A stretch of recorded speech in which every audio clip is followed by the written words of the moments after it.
Certains disent que le successeur du guide ou de sa succession familiale, Ali Reza Arifi, celui qui était supposé être le nouveau successeur, serait lui-même éliminé.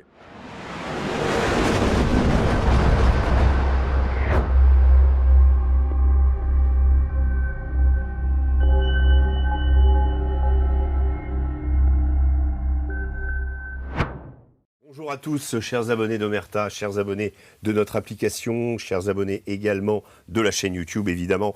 Vous êtes chaque semaine toujours plus nombreux à nous rejoindre. Nous sommes quasiment 550 000 abonnés autour de cette chaîne et nous vous en remercions évidemment du fond du cœur pour cette fidélité, pour le fait que vous communiquez autour de vous aussi, vous appelez les gens aussi à votre façon à rejoindre Omerta et à venir nous s'abonner et on vous en remercie.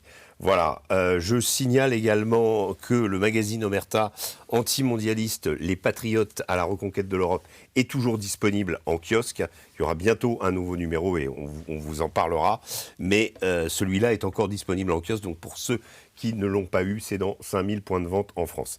Voilà, aujourd'hui, actualité très chargée, très très chaude, avec une évolution du conflit en Iran qui quasiment change d'heure en heure. On en est au 3e jour de guerre. Samedi, dimanche, lundi, mardi, 4e jour. On a beaucoup couvert depuis le début cette guerre, cette nouvelle guerre. Et aujourd'hui, eh bien, j'ai appelé Emmanuel Dupuis. Bonjour Régis. À venir me rejoindre. Emmanuel, c'est un plaisir de vous avoir chez Omerta, surtout par cette actualité extrêmement chaude. Je vous présente, pour ceux qui ne vous connaîtraient pas, vous êtes déjà venu chez Omerta, je le précise. Vous êtes président de l'Institut Prospective et Sécurité en Europe et vous êtes enseignant à l'HEIP. Voilà, donc c'est École des hautes études internationales et politiques. Exactement. Voilà. Merci Emmanuel. Première question, pourquoi Trump est rentré en guerre ? Je crois qu'il n'avait pas trop le choix. À partir du moment où il avait mis le doigt dans l'engrenage, c'est-à-dire la mobilisation d'une armada de 2 groupes aéronavals, d'une quinzaine de bateaux, d'à peu près 200-250 avions de chasse, nonobstant les quinzaines de bases américaines présentes sur place et les 40 000 soldats américains, il pouvait difficilement faire marche arrière. Ou alors son acronyme de Trump Always Chicken Out lui aurait convenu comme un gant. Je crois que le président américain... quand même, Trump se déballonne. Quoi. Ah pardon, oui, en anglais. Ouais. Pour ceux qui ne parleraient pas anglais, Trump Always Chicken Out, sobriquet qu'on affuble à Donald Trump, car parfois il est très disert, très belliqueux, très proactif, et puis quand on sort un peu le bazooka, c'est le terme qu'avait employé, je crois, cette fois-ci à juste titre, Emmanuel Macron, il recule un peu, notamment sur l'affaire du Groenland. Là, il avait dit qu'il agirait, il avait dit qu'il interviendrait d'une manière ou d'une autre, diplomatiquement ou militairement. D'ailleurs, soit dit en passant, ni vous ni moi, et je pense beaucoup des téléspectateurs d'Omerta ne sont pas des grands fans de Donald Trump. Ceci dit, son discours qu'il a prononcé pour annoncer l'intervention américaine était sans doute son meilleur discours. Évidemment, très millimétré, très préparé, comme un chef de guerre. Je crois que le président Donald Trump répond à un agenda qu'ont eu tous les présidents américains, visant à limiter la dangerosité, on va y revenir, avec beaucoup de guillemets, que représente le régime iranien. Donc de ce point de vue-là, il est dans la lignée de tous ses prédécesseurs. Il essaye d'agir et d'obtenir ce que ses prédécesseurs n'ont pas obtenu. Alors il dit qu'il a obtenu ce que les prédécesseurs n'ont pas réussi à faire. Il veut ressembler à Roosevelt avec le nazisme ou à Reagan avec le communisme. Et donc il veut apparaître comme celui qui, entre guillemets, clarifie les relations internationales au seul profit d'une omnipuissance américaine. Bon, on ne va pas le reprocher, il est dans cette logique qui l'a amené à être élu. Ceci dit, les Américains ne sont pas tout à fait prêts à payer le prix du sang pour cela. Alors pour l'instant, on en est entre guillemets à 4 soldats américains. 6 aujourd'hui. 6 selon CNN.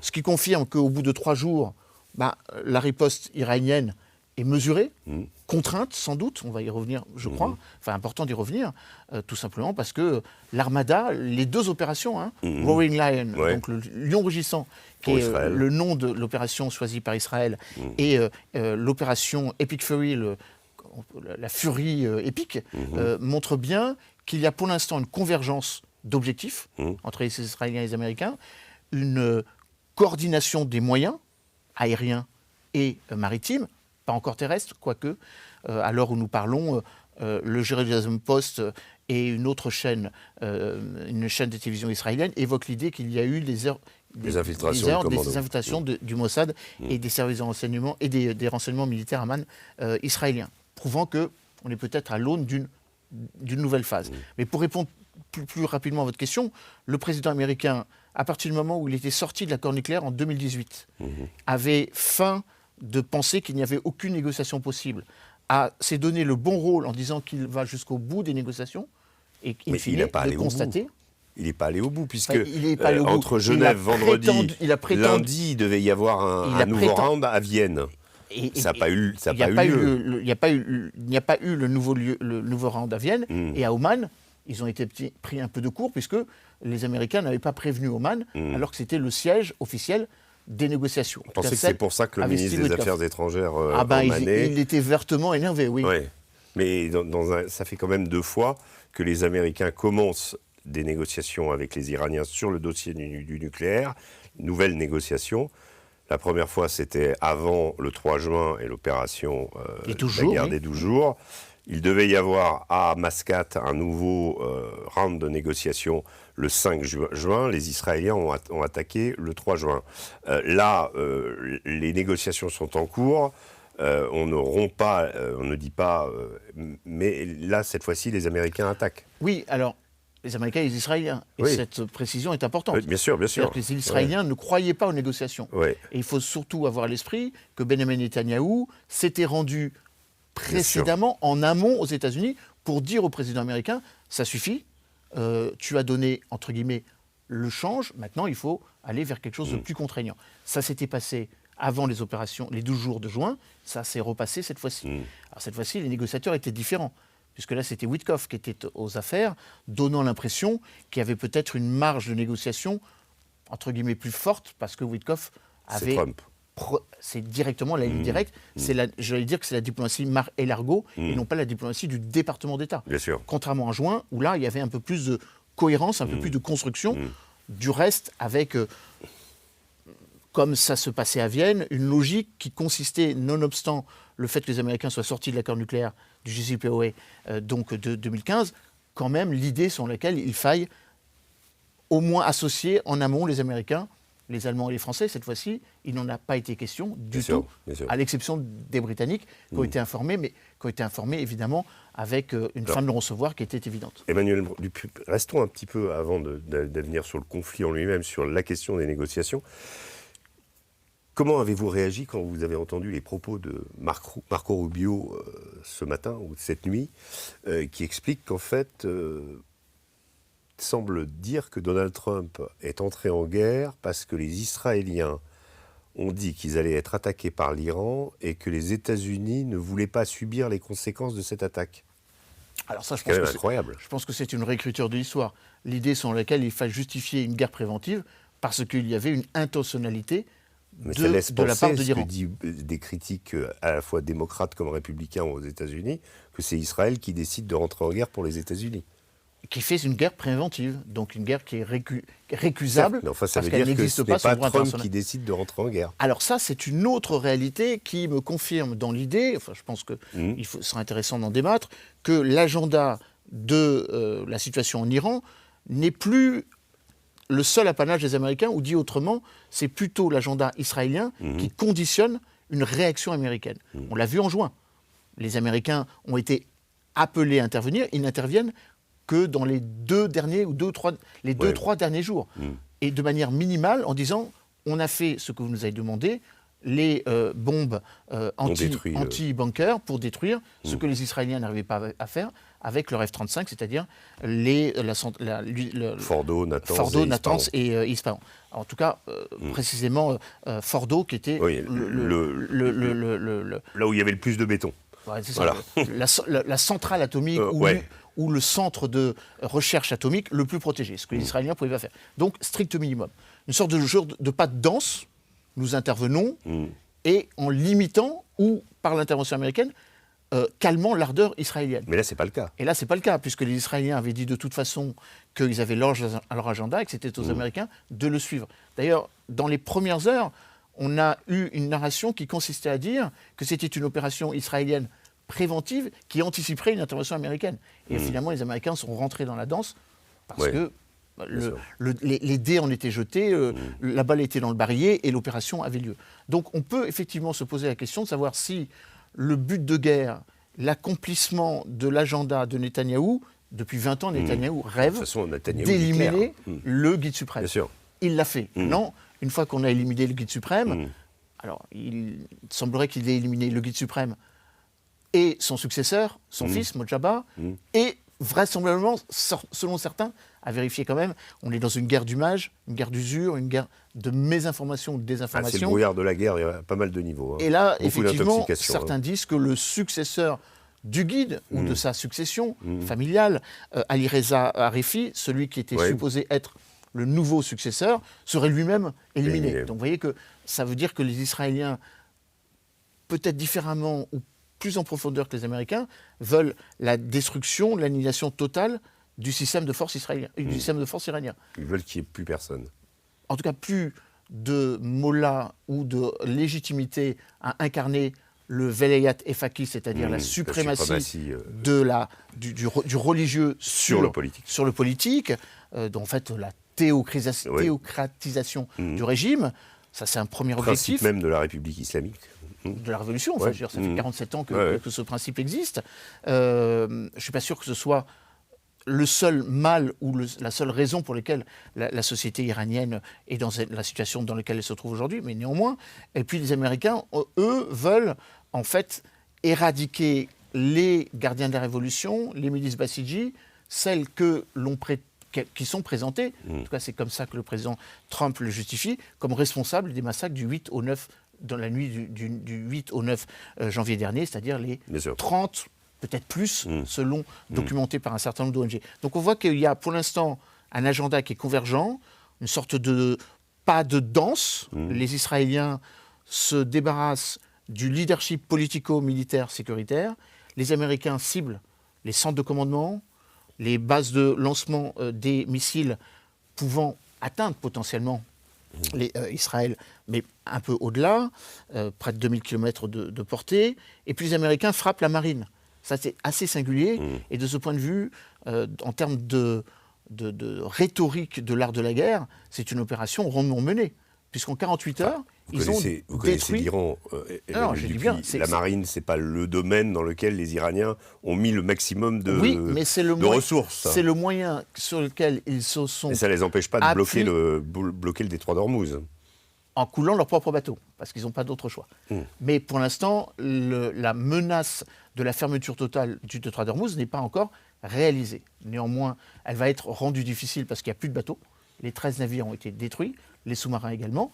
Ça ne veut pas dire que les Iraniens ne vont pas tenter le tout et le tout pour cibler les bateaux civils. En tout cas... Enfin, on est là quand même dans une situation qui ne s'est jamais produite, même pendant la guerre Iran-Irak. C'est-à-dire que Hormuz est quasiment bloqué, le principal champ gazier du Qatar est à l'arrêt, le principal champ pétrolifère d'Arabie Saoudite est à l'arrêt aussi. Alors, c'est quand même une situation... Ça, c'est autre chose. Oui, bien sûr. Ça, c'est autre chose. Ça, c'est pas la responsabilité américaine, c'est pas eux qui l'ont fait. Ça fait partie de quelque chose. C'est les conséquences des frappes. Hormuz n'a jamais été fermé avant. Alors pour l'instant, moi je suis un peu dubitatif sur la fermeture totale d'Ormuz pour une raison. On dit que les bateaux chinois peuvent passer. Alors, précisément, 30% des hydrocarbures qui sortent du détroit d'Ormuz vont de toute façon en direction de la Chine. Alors, nous, on est à 4%, donc ça ne va pas beaucoup impacter. Hein. Et de toute façon, le prix du pétrole a été jugulé ou savamment absorbé par les 200 000 barils jour qui a été décidé par l'OPEP à la décision saoudienne et américaine pour essayer de limiter la hausse du prix. C'est paradoxal, c'est qu'on a même demandé aux Russes de pomper encore plus. Oui, les Russes ont accepté. Pourtant sous sanction. Oui, ce qui était effectivement assez cocasse. D'autant que les Russes n'ont pas été très disserts, ou du moins ont proclamé leur soutien à l'Iran sans aller jusqu'au bout. Un exemple ça vous a concret. surpris, les Russes, la réaction chinoise aussi Oui. J'aimerais bien avoir votre avis. La réponse russe m'a surprise parce que les Iraniens, en tout cas de ce qu'on entend, que certains d'entre nous entendons, c'est que les Iraniens sont étonnés et déçus du fait que quand ils ont demandé de brandir la clause de sécurité ou de solidarité, un petit peu comme notre article 5, même si ce n'est pas aussi prégnant. Mais ils n'avaient pas signé quelque chose comme les Nord-Coréens, par exemple. Non, mais les Russes, pas un traité les Russes leur avaient donné des S-400. Je crois que les Iraniens n'en avaient pas voulu de ce traité. Oui, mais les Iraniens avaient quand même pensé que les Russes pourraient activer un certain nombre de systèmes antimissiles que les Russes ont refusé d'activer. D'accord. Ils ont refusé de l'activer pour plusieurs raisons. Premièrement, parce qu'ils ne voulaient pas entrer en confrontation directe avec les Américains. Ça paraît, là aussi, un peu dans la continuité du rapprochement entre le président Donald Trump et le président Poutine à Anchorage le 15 août dernier. Comme quoi il y a eu, à part l'Ukraine, quand même un certain nombre de convergences, j'allais dire, économico-stratégiques. Et puis de l'autre, ils ne veulent surtout pas courroucer Benjamin Netanyahou, parce que, accessoirement, il y a 1 million de russophones qui sont en Israël, que l'agenda très hubricien, ou l'ubris plutôt prononcé comme tel, et plus légitimement dit de Vladimir Poutine et de Benjamin Netanyahou, comme celle de Recep Tayyip Erdogan, n'est pas contradictoire, chacun gardant ses petits dans son domaine et dans son aire d'influence. L'ère des autocrates. La Syrie a été, entre guillemets, neutralisée, est devenue un apanage d'une profondeur stratégique de la Turquie. Les Israéliens allant néanmoins pour sécuriser la partie où demeurent les Druzes, et donc dans la prolongation du plateau du Golan. Vous aurez remarqué que les Syriens ne font pas grand-chose contre ça, alors que les Israéliens sont à quelques 15-20 km de Damas. Ils ont un président qui s'appelle Ahmad al-Shara et dont le nom de guerre était al-Jolani, le Golan. Voilà, donc, qui vient du Golan, dont la famille vient du Golan. Une partie de la famille vient du Golan. Donc, pour répondre à votre question, j'étais assez étonné de la pusillanimité de la Russie, qui n'a pas été très, très allante. Alors pour la Chine, c'est différent. Pourtant, l'Iran a aidé beaucoup la Russie. L'expérimentation des drones Shahid avec la guerre en Ukraine. Il y a surtout un accord réciproque de 200 milliards d'euros de part et d'autre, en termes d'échanges commerciaux. Bien sûr. La situation environnementale, climatique, a fait que l'Iran avait besoin d'une production agricole qu'elle ne pouvait pas avoir, car il y a eu littéralement l'Iran vit une disette eu égard à la sécheresse d'un côté et aux inondations de l'autre. Donc elle a beaucoup dépendu de l'aide prodiguée à la fois par la Chine et par la Russie. Alors pour la Chine, ça ne m'a pas forcément étonné non plus, car les Chinois ne veulent pas tout de suite rentrer en confrontation. Là aussi, si on était du côté iranien, on pourrait se poser la question des documents consignes. Parce que appartenant à l'Organisation de coopération de Shanghai depuis 2017, appartenant à désormais les BRICS, il faut le rappeler, avec une logique, non, ils ne sont pas membres des BRICS, pardon, mais en tout cas une proximité avec les BRICS, participant à des accords de défense qui fait que les marines iraniennes, russes et chinoises frayaient en mer d'Oman et devaient faire d'ailleurs des exercices au moment où il y a eu le déclenchement des opérations israélo-américaines, que la Chine est revenue en arrière en disant c'est peut-être pas le moment et qu'on va attendre un petit peu de voir comment les choses vont se passer. Il y a quand même eu un accord d'armement très récent entre l'Iran et la Chine qui concerne notamment des missiles hypersoniques chinois ultra sophistiqués qui figurent dans un jeu de guerre du Pentagone qui date de 2025, qui était un jeu de guerre censé être secret mais qui avait été fuité dans la presse. Dans un des scénarios, le missile hypersonique chinois, dont si ma mémoire est exacte, c'est le CM-30, a coulé le Gerald Ford dans une configuration Taïwan. Voilà. Est-ce que ces armes sont aux mains actuellement des Iraniens ou est-ce qu'ils ont des armes de cette nature qui sont susceptibles de monter en gamme? Ils ont ce type de missile. D'ailleurs, ils ont une panoplie de missiles qui va de ce qu'ils ont produit et donné à leur proxy ou à leur séide, en bon français, que ce soit les Kataïb Hezbollah en Irak ou évidemment le Hezbollah tout court au Liban, jusqu'à des missiles pouvant atteindre 2000, certains disent au-delà des 2000 km. Néanmoins... Presque de l'intercontinental.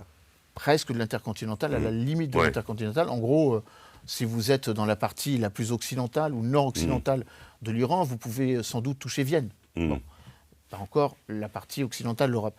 Mais pour vous, je crois que ce sont des drones qui ont touché Chypre, c'est le Hezbollah?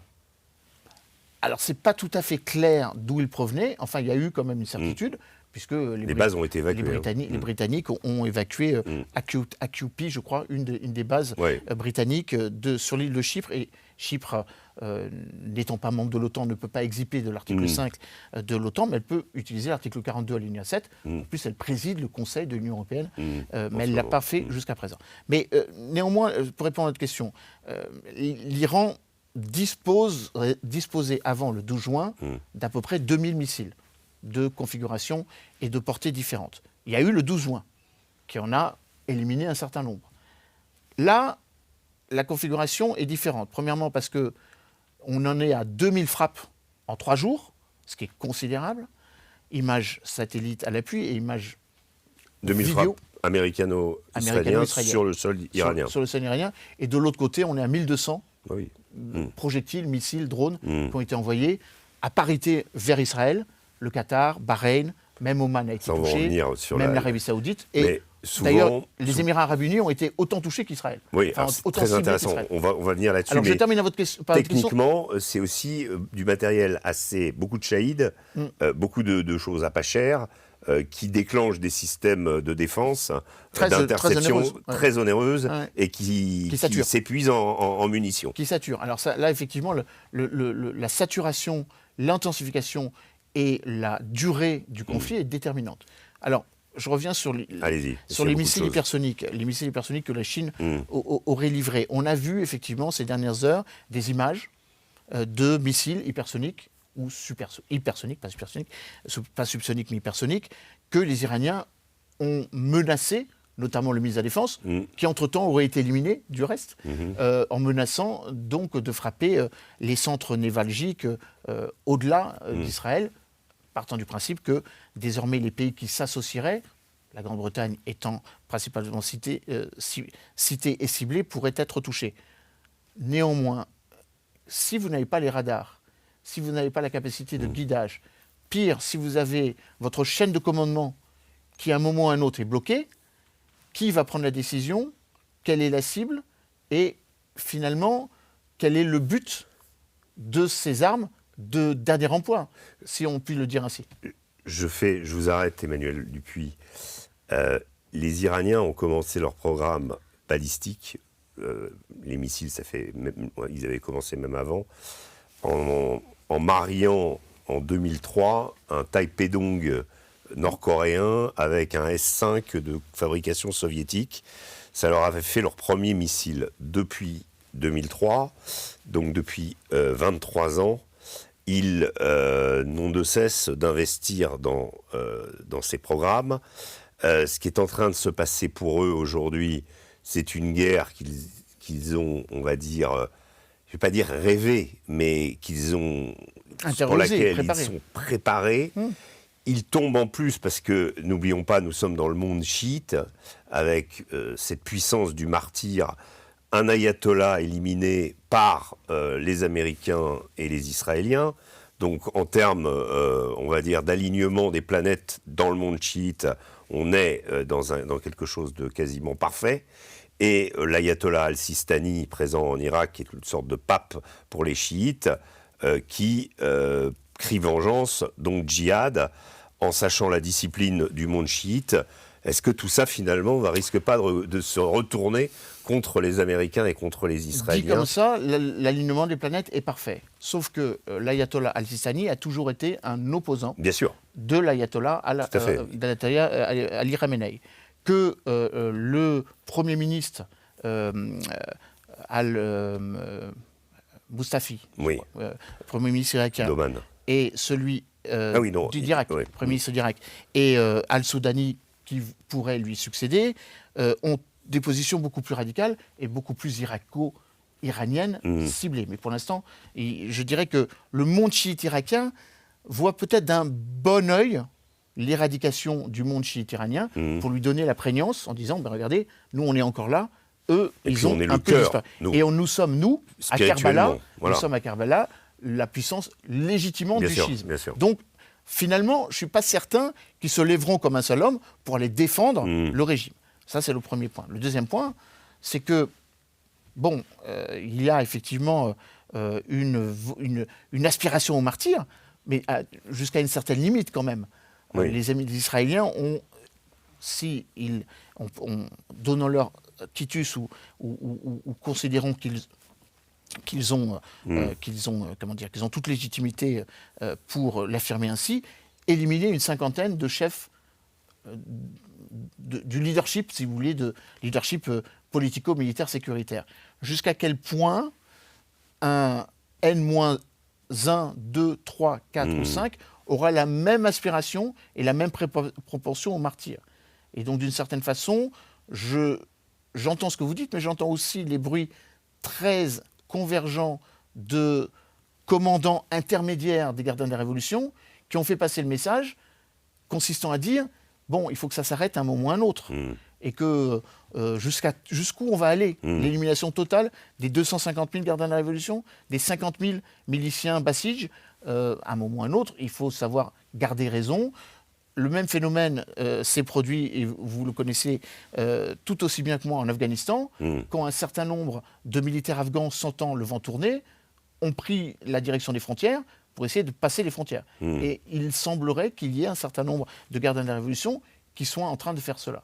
Donc la vraie question, et c'est un paradoxe, jusqu'où les gardiens de la Révolution sont prêts à mourir pour maintenir, entre guillemets, la flamme de la révolution islamique de février 79, et à partir de quand ils sont prêts à retourner les armes contre ceux que les Américains et les Israéliens frappent. C'est ça la clé de bascule, le caractère intermédiaire, et qui va sans doute déclencher l'implosion intérieure. On est tous d'accord que ni une opération extérieure, ni quelqu'un projeté, parachuté de l'extérieur, l'expérience irakienne avec Sharabi l'a montré, ne peut fonctionner dans un pays aussi complexe que l'Iran. Je veux m'attarder sur cet exemple irakien où l'invasion américaine, 150 000 djihadistes arrivent en Irak, vainquent assez facilement les troupes de Saddam Hussein, arrêtent ou éliminent la plupart de la hiérarchie bassiste, commettent l'erreur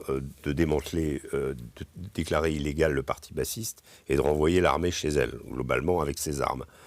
Tout ça a fait naître une insurrection, donc globalement, par ricochet, est arrivé Daesh.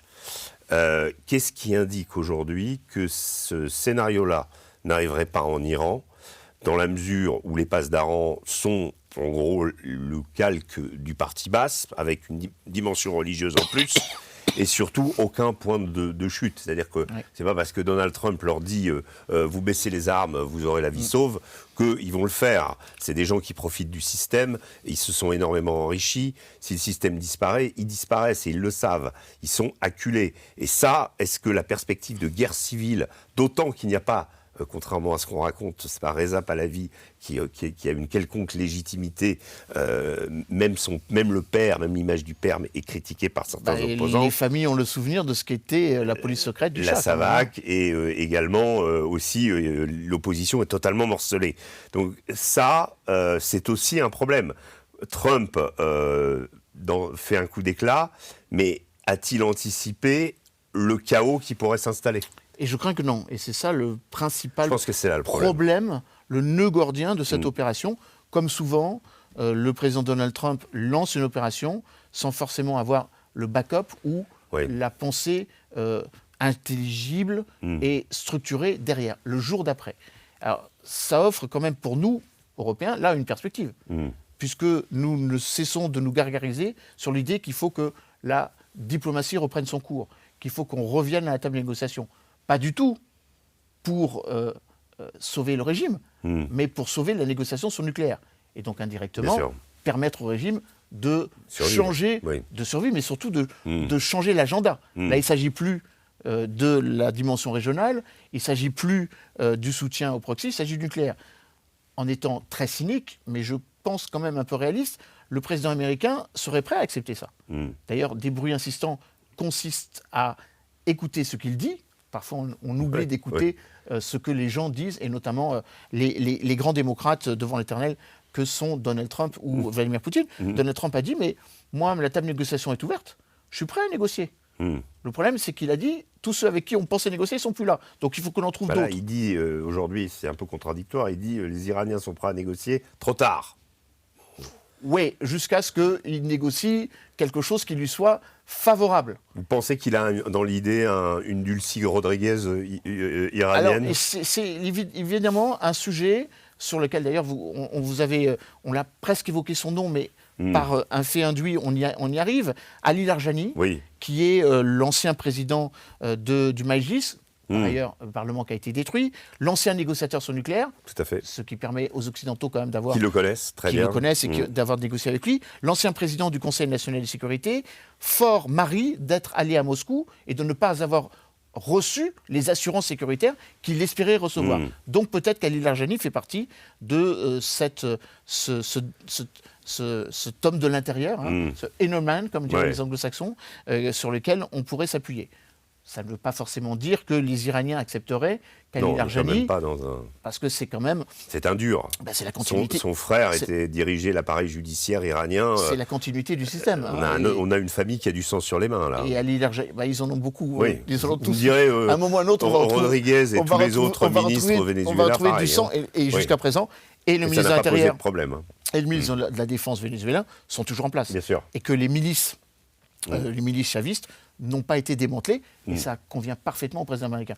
Donc, la propension au réalisme, au pragmatisme américain ne cessera toujours de nous étonner. Donc, il est tout à fait possible que si les Américains ont l'assurance que les Iraniens, comme ils l'ont dit à Oman, parce que c'est ça qui était intéressant, Abbas Araghchi, le ministre des Affaires étrangères, opportunément en dehors du pays au moment où les actions se sont déroulées, qui avait mis d'ailleurs une partie de sa famille à l'abri au Liban.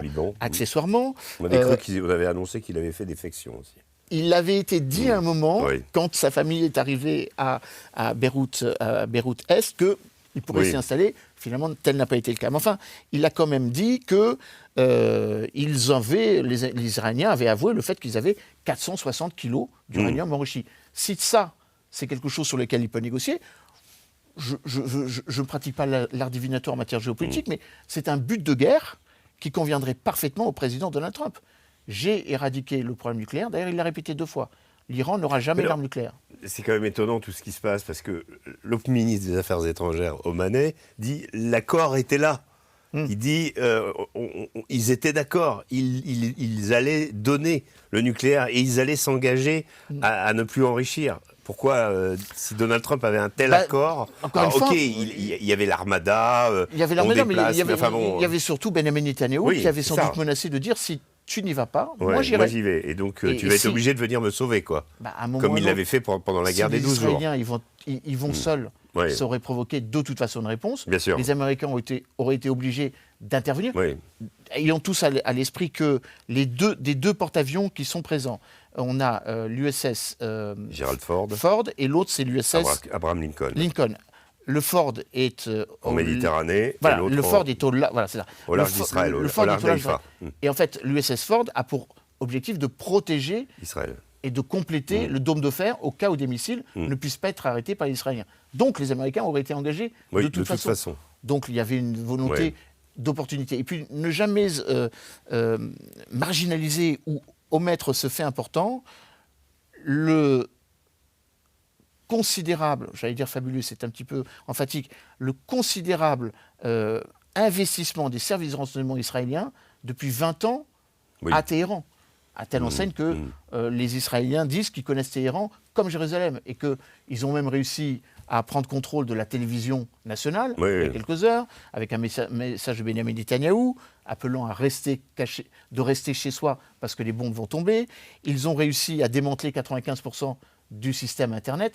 On ne sait pas si c'est les Iraniens qui l'ont fait pour éviter la propagation et l'idée que les gens puissent aller répondre à un appel à manifester. Toujours est-il que pour l'instant, ils sont très très forts là-dessus. Ils sont un petit peu sourds et aveugles sur la question d'Internet. Puis dernier point... Ils avaient réussi à démanteler Starlink, ce que les Russes n'étaient pas parvenus à faire. Absolument, non, ils sont très très bons et peut-être que nous devrions craindre une réponse asymétrique de ce point de vue vis-à-vis du continent européen. D'ailleurs, la Grande-Bretagne l'a dit, la chef du MI5 l'a dit, il y avait une vingtaine de projets ou d'actions terroristes ou néfastes menés par le Hezbollah et donc les intérêts iraniens sur le territoire européen et précisément sur la Grande-Bretagne. Mais je pense qu'on néglige un peu l'effet d'opportunité. Il se trouve qu'il y a eu un moment, et je crois que c'est assez documenté pour l'affirmer ainsi, ou en tout cas pour pouvoir l'analyser, où s'est tenu 3 réunions au cours duquel, d'un côté, le guide et ses principaux conseillers, le chef des gardiens de la Révolution, le précédent chef d'état-major, se trouvaient dans le palais présidentiel. Donc l'effet d'opportunité a fait qu'il fallait frapper à ce moment-là. Et dans le même temps, dans un complexe militaro-industriel, s'est tenue une autre réunion, je le sais d'une source qui m'est proche, un ancien conseiller militaire du président Rouhani, comme quoi il y avait d'autres responsables politiques qui s'étaient en fait pas réunis au même endroit, mais qui communiquaient entre elles pour éviter l'effet de saturation et de masse. Ils ont été frappés en même temps, ce qui prouve que le Mossad a totalement pénétré très en profondeur le système exécutif. Il y avait une blague d'ailleurs qui circulait à Téhéran au moment de la guerre des 12 jours, c'était que personne ne savait où se trouvait le guide suprême, sauf le Mossad. Sauf le Mossad. D'ailleurs, l'ancien président Ahmad Ahmadinejad, dont on dit qu'il aurait survécu à la mort annoncée il y a quelques jours, on en discutait juste avant de prendre l'antenne, Mahmoud Ahmadinejad, pardon, pas Ahmad, Mahmoud Ahmadinejad rappelait que le propre responsable de la lutte anti-Mossad était lui-même un agent du Mossad. Vous avez découvert que c'était un agent du Mossad. Donc, la preuve en est que le système est un peu gangréné de l'intérieur. Bien sûr. Je vais arriver, parce qu'on arrive au terme de cette émission passionnante, je vais commencer par les Libanais qui aujourd'hui sont à nouveau dans une période de trouble, n'ont pas perdu leur sens de l'humour. Ils disent nous rêvions de devenir Dubaï et aujourd'hui Dubaï est en train de devenir nous. Voilà ce que disent les Libanais. Est-ce que de cette blague qui quand même comprend justement et donne l'idée de l'ampleur de la réaction iranienne, n'y a-t-il pas dans cette réaction le fait de cibler toutes les bases américaines autour, la volonté finalement de couper l'aéroport? On a expliqué que on a parlé du détroit d'Ormuz tout à l'heure, l'aéroport de Dubaï, l'aéroport d'Abu Dhabi sont à l'arrêt. Si la situation s'éternise, c'est une catastrophe économique. Si les Houthis rentrent en action, la mer Rouge est menacée. Les Hajj al-Shabi, qui sont très aguerris, eux ont tenté, pour certains de leur groupe, d'attaquer l'ambassade, la plus grande ambassade au monde à Bagdad. À Erbil, on est dans une situation où là, volontairement, les gardiens activent leur proxy là-bas pour indiquer aux Kurdes de ne pas franchir la frontière. Ils souhaitaient faire une opération terrestre. Exactement. Et les Peshmerga, Barzani, travaillent avec Trump parce que de l'autre côté, il y a aussi un équivalent des YPG, c'est plutôt cette obédience, mais il y a une forte minorité kurde qui pourrait fomenter une sorte de... Est-ce que tout ça n'est pas finalement ce qu'il y a de pire, c'est-à-dire que l'Iran frapperait Trump sur son terrain, sur le terrain économique, sur le terrain des hydrocarbures, sur le terrain des échanges internationaux, l'augmentation du prix du pétrole, le plus 35% du gaz, Poutine qui se frotte les mains parce qu'évidemment, ça pour continuer tranquillement à financer sa guerre. On aura besoin du gaz russe. Et voilà. Et à un moment, est-ce que finalement tout ça, c'est pas un plan machiavélique des Iraniens qu'on n'a pas voulu voir venir, parce que Trump a dit on ne s'attendait pas à ce qui... les bases, elles sont là. Ils vont pas frapper les États-Unis. Ils frappent là où il y a des Américains. Je pense que... C'est pas un scénario catastrophe, ça ? C'est un scénario catastrophe qui peut encore advenu, mais qui pourrait... Non, bien sûr, mais je parle en cas de prolongation. Mais... Si on est dans une guerre longue, c'est pour ça qu'ils veulent la réduire au maximum. Ils ont évoqué quelques semaines, pour ne pas dire en espérant que ce soit une semaine. En tout cas, c'est ce que Benjamin Netanyahu a souhaité en disant on sature, on délivre le nombre maximum. Est-ce que finalement Israël, c'est pas le problème? Est-ce que finalement Israël, c'est pas la question? Parce que là, on est dans un scénario classique maintenant.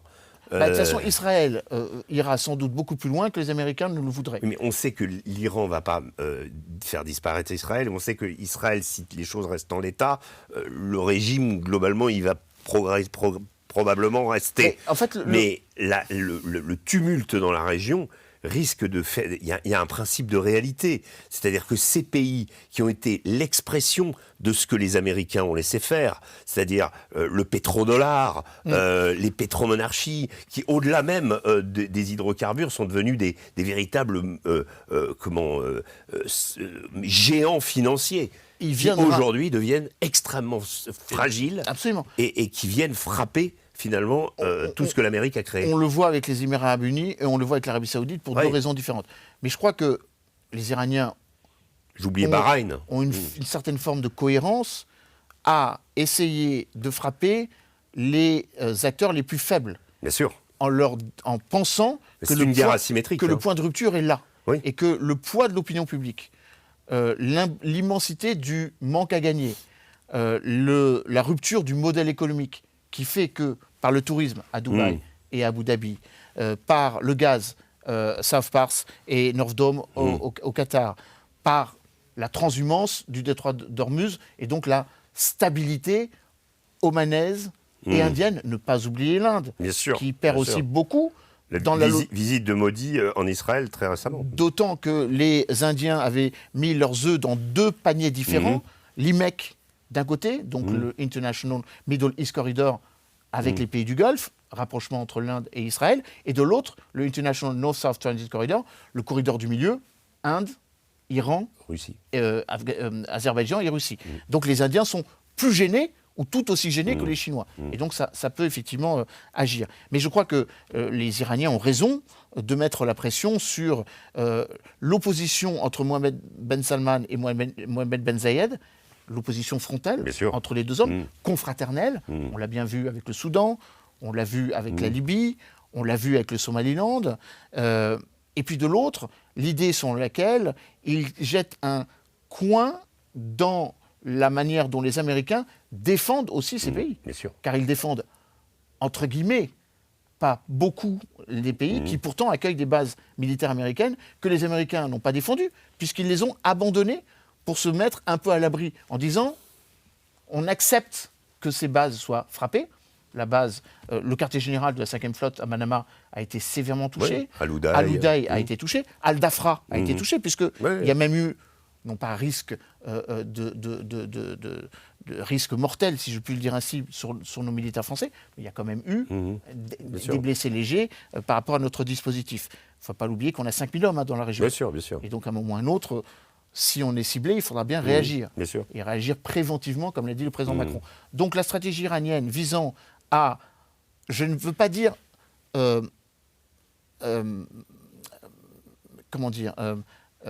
ménager Israël, parce qu'ils ont frappé Israël, mais ils ont beaucoup plus frappé les pays du Golfe. Bien sûr. Partant du principe que c'est eux qui pourraient provoquer l'arrêt américain. Ça a pris sur les Américains, pas forcément sur Israël. Non, mais c'est eux qui vont frapper à la porte de Donald Trump et dire arrêtons parce que notre existence même il y a une dimension existentielle, absolument. Alors, tout dépendra de la temporalité. Pour l'instant, on n'est pas là. Si ça se prolonge trop longtemps, oui, on pourrait y venir. Ça, c'est le premier point. Deuxièmement, il y a effectivement la manière dont les Américains pouvaient s'appuyer sur les Kurdes.